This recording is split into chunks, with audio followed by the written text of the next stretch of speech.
Hello and welcome. My name is Lawrence Bainham, CEO and MD Data3 Limited. It is with great pleasure that I'd like to welcome you to JuiceIT Digital 2021. While we can't be with you in person, we're delighted to have you join us in the digital event space. This promises to be a program which will leave you with the knowledge and understanding of how to navigate the associated challenges and key technologies to become stronger, more adaptable, and more resilient. Organizations have been forced to adapt or be left behind. The mass exodus from the office quickly illustrated those who were prepared for new working ways versus those who were not. Those with investments in their technology and people quickly transitioned to remote and hybrid working models, while those who had not taken such proactive stances were left scrambling. While the initial panic is now somewhat behind us, what lies ahead still remains unclear. One thing is certain, however, regardless of industry, location, vertical or function, the integrated application of technology is the vehicle that will drive organizations into the future. Technology continues to be utilized, not just in the workplace, but throughout all areas of our lives.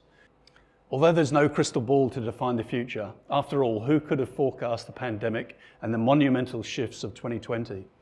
The learnings of the past will pave the way for the future. JuiceIT Digital is the platform through which you will hear from technology specialists across Data3 and world-leading technology vendors on the future of technology and its impacts across the workplace, healthcare, education, and life as we know it. It must be said that the role of technology as an enabler for growth cannot be underestimated. Throughout the events of 2020 and now into 2021, Data3 has remained steadfast in our commitment and focus to helping customers solve complex business challenges using innovative technology solutions.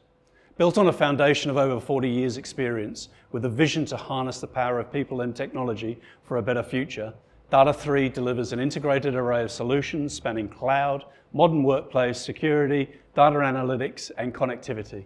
These technology solutions are delivered by combining Data3's services across consulting, procurement, project services, resourcing, and managed services.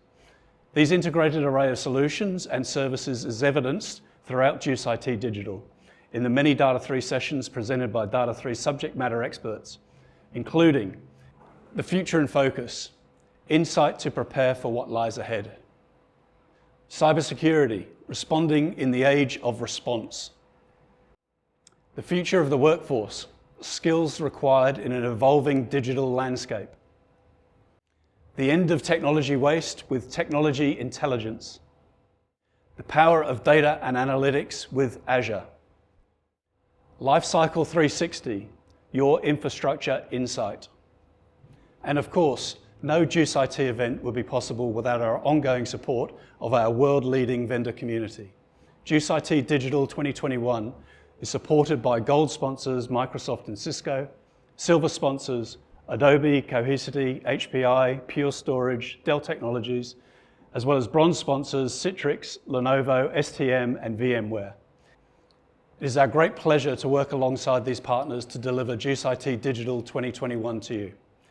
If you haven't already, I encourage you to take a few minutes and review the Navigating JuiceIT Digital video that we've prepared for you. It will help you navigate the site and get the most out of your experience. I hope you enjoy your time here. There's a lot to explore over the next 2 days. To get us started, I would now like to introduce our opening keynote presentation from Future Crunch. A dynamic duo, Dr. Angus Harvey and Tane Hunter, who think there are new and better ways of doing things in the 21st century. Their mission is to foster intelligent, optimistic thinking about the future and to empower people to contribute to it. Drawing on the latest insights from the worlds of technology, neuroscience, and management, Angus and Tane will reveal why the best predictor of success is how individuals and organizations embrace rapid experimentation. This keynote will leave you with an understanding of what it takes to foster the adaptability quotient, how to identify it, and how it can be a superpower for anyone looking to maintain an advantage in the next economy. Welcome to JuiceIT Digital 2021. Your journey to resilience and adaptability starts here. Hello and welcome. My name is Tane Hunter, and I'm a cancer scientist and a bioinformatician. I use machine learning and artificial intelligence to scan through the code of life, DNA, to figure out what causes cancer and to help doctors choose the right treatments to improve patient outcome. Hi, my name is Gus. I'm a political economist and a journalist specializing in the impact of disruptive technologies on society. My job's all about understanding the hidden forces that make the world tick. And together we are Future Crunch. We are a think tank on a simple mission.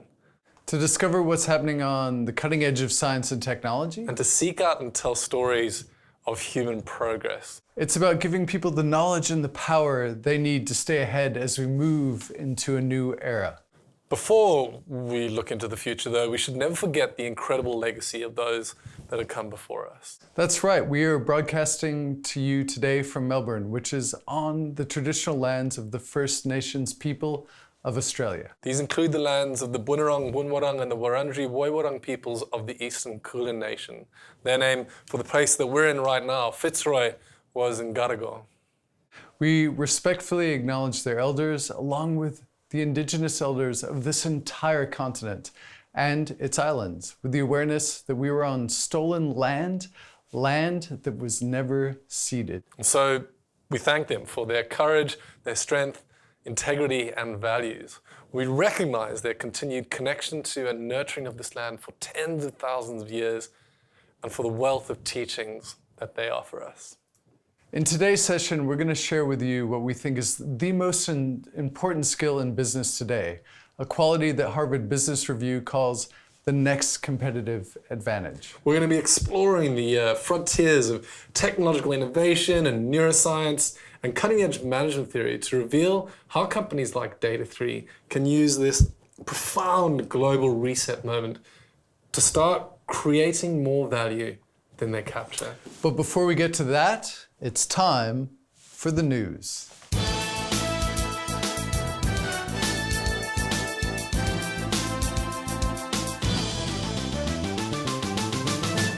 2 months ago, a giant phallic symbol weighing 2 million kilograms and about the same size and height as the Leaning Tower of Pisa launched 10 kilometers into the air in Texas before plummeting back to Earth. This thing's the prototype for the rocket that will one day take human beings to Mars. Its flaps work in the same way that a skydiver uses its arms and legs to control their free fall. Now, when it came back to Earth, it flipped, it slowed down, ready for touchdown. The rocket remained upright for a little while, and then a few minutes later, boom. Speaking of Mars, you probably heard about Perseverance and its little drone Ingenuity, which just performed the first ever flight in the skies of a world beyond our own. But you may not have heard the even more amazing news that Perseverance just generated its own breathable air, drawing the carbon dioxide-laden Martian atmosphere into a small device that performed electrolysis to release life-giving oxygen. Back here on planet Earth, physicists' hearts are beating a little faster with the news from the Large Hadron Collider that they may have just discovered a brand new set of particles. They're still waiting for confirmation, but if it's true, it'll be the first evidence in decades that there's a larger picture beyond the standard model of physics, essentially upending everything we know about the fundamental makeup of the universe. Wow. Here's another one. You know how they go computer enhanced in the spy movies, and you always kind of laugh at that because it's ridiculous? Well, not anymore. Adobe's just released a new feature called Enhanced Super Resolution, backed by machine learning, that allows you to essentially select any part of a pixelated low-res image and then blow it up into super fine detail. And speaking of machine learning, a machine has just learned how to create new Nirvana songs after being trained on the entire back catalog. I can't wait to go back to my angsty teenage years. Here we go, have a listen. This song is written by an algorithm. Kurt Cobain never sang these lyrics.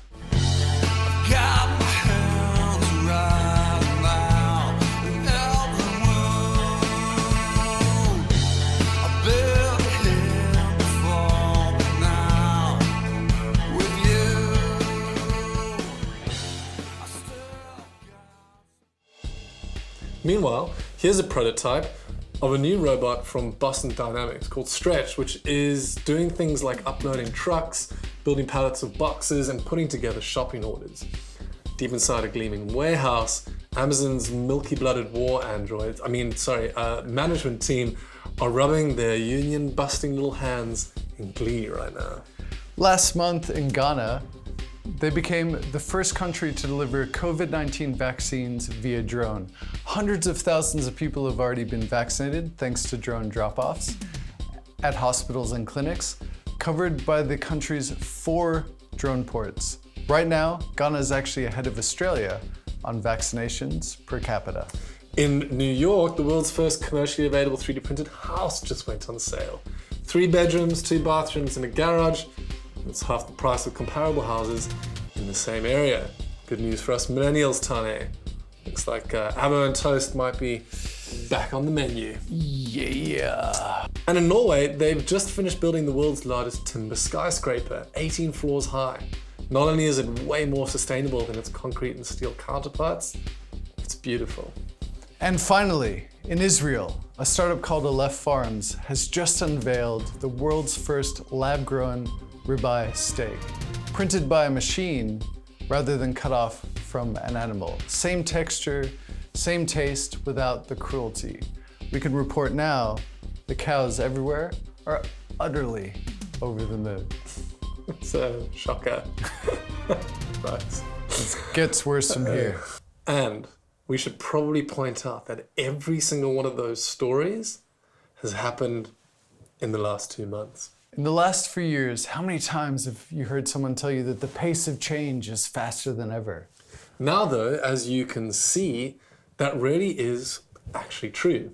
Innovation and information are moving at unparalleled speed. More than 3/4 of the world's adults are now connected to the internet. Data drives more global economic growth than the world's entire physical goods trade. Digital technology, once a sector on its own, is now a layer over absolutely everything. You name it, connectivity, artificial intelligence, blockchain, intuitive computing, automation, additive manufacturing, clean energy, gene editing, biotechnology. Each of these is transformative in its own right. Together, they're like a roaring tornado, creating once in 100-year changes across every industry at once.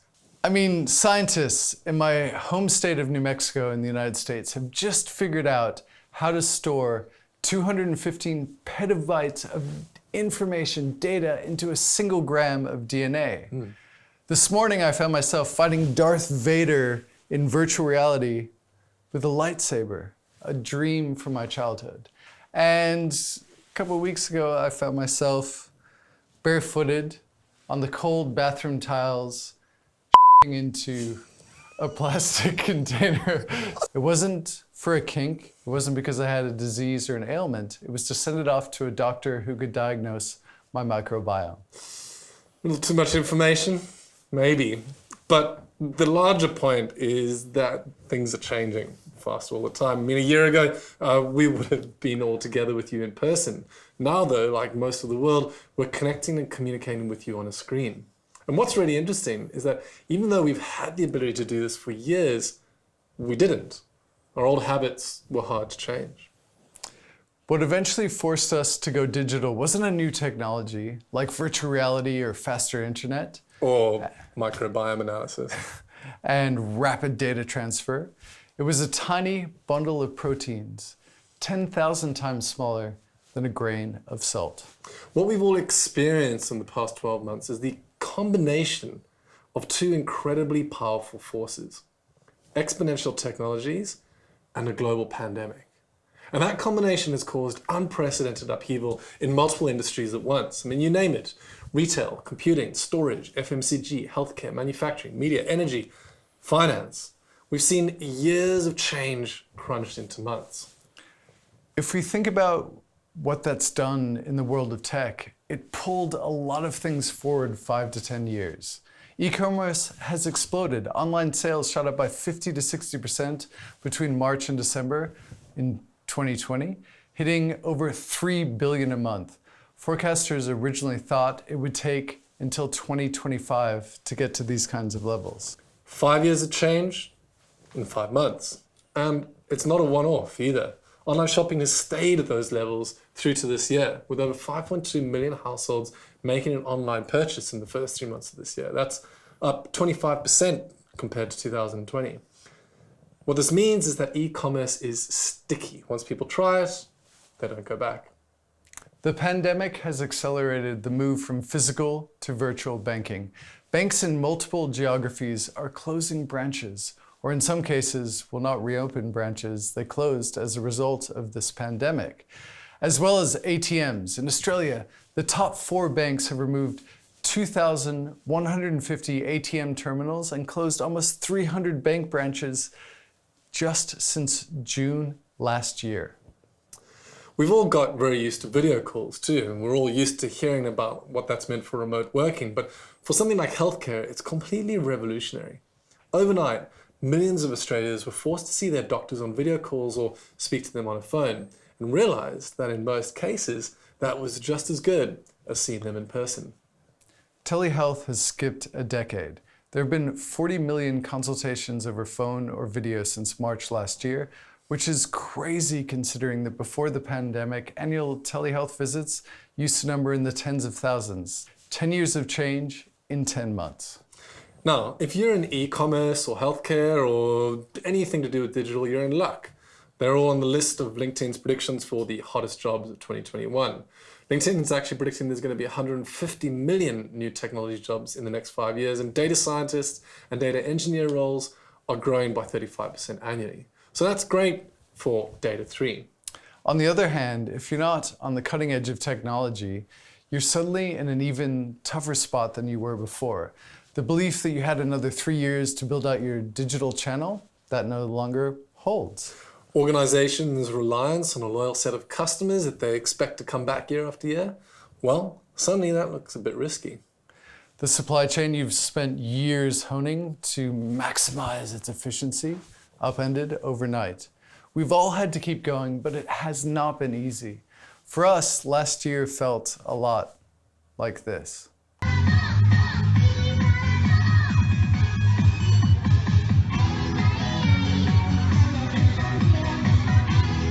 Whatever your business strategy looked like a year ago, it certainly does not look the same now. And so given all these changes, given the rapid pace of acceleration, given the pandemic and exponential technologies and the upending of so many different industries, given this shock to the system that's happened in the 12 months, now is a really good time for everyone in the world to be asking themselves, who are we? How good are we as a species? And how are we going to get out of the mess that's being created? What sort of talents do we need to nurture both within ourselves and the people we work with, and which ones are no longer fit for purpose? If we're going to be successful, how do we prepare not just for the known unknowns, but the unknown unknowns too? Well, a few years ago, the world's biggest electric car maker had to ask themselves this very question about how to prepare for the unexpected. At the time, they were in trouble. Everyone loved and knew the brand, but they weren't making nearly enough cars to be profitable. To do that, they needed to ramp up production by a factor of 5. So, they did the obvious thing. They brought in the robots. They embraced automation and they were excited. No more people on the production line. Yeah, people, they're the worst. The CEO said they were just slowing things down. So out went the humans, the weakest link, and in came the machines with a complex network of conveyor belts, all controlled by intelligent software, AI. This was disruption on steroids. A leapfrog from manufacturing 1.0 to manufacturing 3.0. They called it the Alien Dreadnought, the new unmanned factory of the future. Problem solved. Awesome. Thank you very much. Except not quite. Because as well designed as they were, the robots didn't know what to do with the bolts that didn't quite fit, an accidental oil spill on the floor, or a slightly wobbly wheel. It's easy to be efficient when you can predict exactly what you're going to need, but when the anomalous or the unexpected comes along, well, then the robots, they're no longer your friends. And so this firm decided to do something really radical for one of the most technologically advanced companies in the world. They realized that it wasn't about the robots versus the humans, it's the robots and the humans working side by side that keeps the production line pumping. They put humans back on the factory floor and just in time. Their CEO later admitted that excessive automation was a mistake and that people are underrated. Woohoo! People are the best. Today, it's the most valuable car company on the planet. This skill, this ability to deal with the unexpected, the skill that humans have has become the most crucial issue in business today. But the good news is that unlike machines, we humans have an extraordinary ability to evolve and to adapt. And you know what the great thing about adaptability is, Gus? What, Tane? What is the great thing about adaptability? Well, adaptability is intrinsic. We are wired for it. He's right, actually. And if you want some proof, wherever you are right now watching this, take your left or your right hand. Seriously, give it a go right now. Hold them up in front of your face. Don't worry, nobody can see you. And just maybe start turning them around a little bit. And as you do that a little faster, you realize that you're doing the jazz hands. Ooh. And if you wiggle your fingers while you do it, that's the sparkle fingers right there. Or you can go with the classic mashed potato. Your hands are works of art. Thanks for noticing, Gus. That's all right, Tanya. 27 bones, 29 joints, 123 named ligaments, and those big, beautiful, opposable thumbs. The vein in your ring finger is connected directly to your heart, which is why that's where you wear it. So take a moment to be in awe of your own machinery. At one extreme, you've got the strength of a rock climber. A single finger can hold up your entire body. At the other, the skill of an origami grandmaster, capable of making the most brilliant of folds. These are complex tools, adapted over millions of years, and they are one of the most beautiful examples of engineering in nature. What really sets the hand apart, though, is actually what guides it, the human brain. Our hands and our brains have evolved together, giving us something that's way better than artificial intelligence. Evolutionary intelligence. Right. Unlike machines, we can rewire our brains by exercising our own agency. Our brain's remodeling ability is a lifelong gift, and it offers us room to shift and to compensate for our existing weaknesses. Human beings can survive and flourish in an exceptionally wide range of places, from the African savanna to outer space. We change our inner environment and then in turn constantly alter and create new environments ourselves. Nothing in the room in which we're in right now existed a few thousand years ago, and yet we're perfectly at home in it. Very, very clever monkeys. Our machinery isn't fully programmed. Instead, shapes itself by interacting with an infinitely complex world.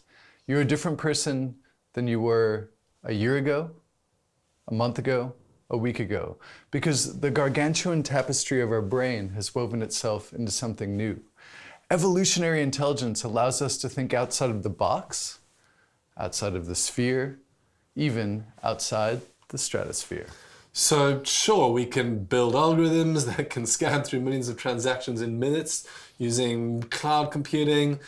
We can make robots that can outperform us on the dance floor. Or we can create a machine that can manipulate a Rubik's Cube and the result can look uncannily human. And machines can even solve that cube at superhuman speeds. Solving in 3, 2, 1. Oh yeah. But these machines, they're specialized. They can only do one thing. These robots, these algorithms are never going to use their hand to write a love letter or to cook a great meal with what's left in the lockdown pantry. Or send a text to the wrong person. Sorry, Grandma. Robotics researchers, they actually have a name for this phenomenon. Yeah, it's called Moravec's paradox, the observation that machines and humans have opposite strengths and weaknesses. You see, we tend to believe that logic and reason is what makes us special, But that's now actually quite easy for computers. It's what machine learning and AI is all about. Classifying stuff, finding the hidden patterns, and optimizing everything. You want to know where humans really shine? It's when the rules get broken. When we have to make conceptual leaps by linking together two previously unrelated concepts. This is at the core of both creativity and innovation.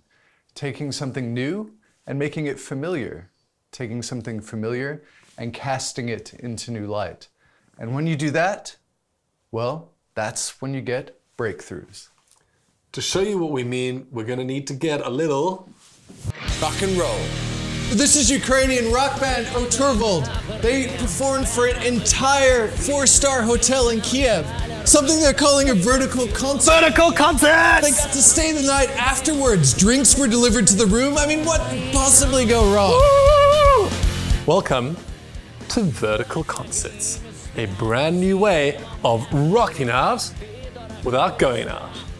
It was such a success that the equipment and the stage is actually being kept in place in front of the hotel, giving them a new kind of income stream as they plan a series of different concerts.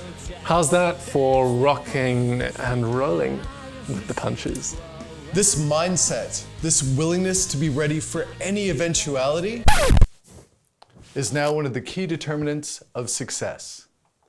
And that's certainly true for the US Navy. This is the USS Gabriel Giffords, the Navy's new class of ship. It's amazing because it's modular. Its insides can be swapped out, allowing it to set sail as a minesweeper, a submarine hunter, or a surface combatant. The most futuristic aspect, though, is its crew.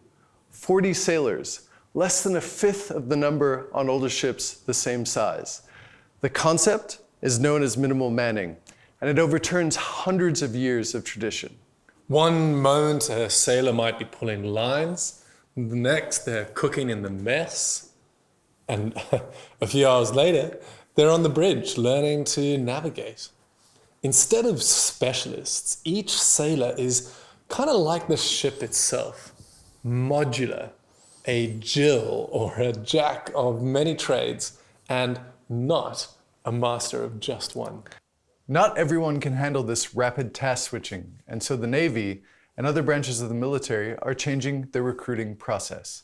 They now look for people who can operate well in fluid environments, people who can flexibly shift. For the armed forces, having the right person is a matter of life and death. And increasingly, the right person is someone who can do many things quite well, rather than one thing very well. Now, it's not just the military. This modular approach has been used right now to overcome the greatest challenge of our time. Vaccines traditionally take decades to develop and distribute, but Moderna took less than a year not just to develop their COVID-19 vaccine, but more importantly, start manufacturing and distributing hundreds of millions of shots to people across the globe. So how did this happen? Well, this is one of the production facilities located in the mountain valley in the Swiss Alps and built by a company called Lonza. This type of factory normally would have taken years to build. 2 years ago, though, Lonza invested in a new concept of pharma manufacturing. Instead of building a new factory for a specific vaccine or drug, it started creating shells of buildings instead that could be adapted and set up quickly for different purposes, much like the USS Gabriel Giffords, a modular facility that could be changed depending on the task at hand. This all-purpose facility allowed them to spin up the production lines for the Moderna vaccine in a matter of months. This was a completely new way of making medicine. Big Pharma has always built facilities specifically for one drug or vaccine, and that means you can't easily convert them to produce another type of molecule. Lonza saw, though, that the pace of change was increasing and that vaccines and drugs were becoming more diverse, and took an expensive bet that paid off, not just for them, but the entire world. And this modular approach is now coming to other areas of science and medicine too. And that's really exciting because traditional R&D in science-driven businesses has remained largely unchanged for decades. a careful, step-by-step process in which organizational units are designed around narrow domains: research, finance, manufacturing, marketing, sales. In a world of edible genomes and mRNA platforms and artificial intelligence and customizable cancer treatment, however, that model does not work fast enough. In order to keep up the pace, the world's leading R&D labs are breaking down the walls of those silos. A great example is the Broad Institute of MIT and Harvard. It's one of the world's leading genomic research centers, with more than 30 laboratories working right at the cutting edge of medical advancement. Now, instead of siloed departments, they have teams of teams that are diverse by design, with Jacks and Jills of all trades, from laboratory technicians to accounts to data storage managers to software devs to administration. Instead of being siloed, individuals of all roles and backgrounds work together and then share those learnings with their colleagues. Their mantra is collaboration over competition and responding to change over following a plan. We know this agile approach is nothing new to your industry with data management, software development, but trust me, coming from the medical field and science, this agile approach to R&D and new advancements is completely revolutionary. You never hear a lab head say, it's more important to respond to change than to follow a plan. Now, of course, it's not just medicine and software development. This agile approach is also now being brought into different fields of endeavor and some of the oldest fields of human endeavor. This is Terra Hutai, the recent winner of the oldest trophy in international sport and sailing's most coveted prize, the America's Cup. In this competition, boat designs are governed by very strict rules, which mean the teams can only do small design tweaks to gain an advantage. The smallest edge, however, can translate into a devastating race day performance. When the 36th edition began in early March, the race's defending champion, Team New Zealand, hit the water having utilized a new crew member, an AI bot created by McKinsey. It turned out to be a winning combination. Remember how we said earlier it's not about the robots versus the humans, it's the robots and the humans together? Well, this is a classic example of that in action. These blokey athletes took a risk. They were willing to open their minds to new ways of gaining an edge and became just as comfortable, or almost as comfortable, sitting in a room and playing with AI as they were being out on the water, allowing them to outcompete the teams that didn't. And get wasted drinking booze from a 135-year-old trophy. Nice. So the big breakthroughs don't always have to be about huge organizational shifts or advanced medical technology or using an AI crew member. You can work with what you've got right in front of you, using even the simplest of materials. Which is what Rhea Shah did. She's a designer from Mumbai, India. And when the pandemic first hit last year, like many of us, she wanted to help, but she didn't know where to start. And so she looked close to home. Her family owns a paper factory, which doesn't sound like it's going to be very useful in a pandemic. But she'd heard that hospitals needed beds, and that's when inspiration struck. She combined two previously unrelated concepts, hospital beds and paper. That's right. She designed a bed made of corrugated cardboard, a bed that was so strong you could actually jump up and down on it. And these beds, they use a plastic coating, which means that they can be sanitized. The best bit is they only cost $13 to produce, which is a fraction of the normal price. And given the current coronavirus crisis going on, the Indian government is ordering hundreds of thousands of beds to be distributed across the country.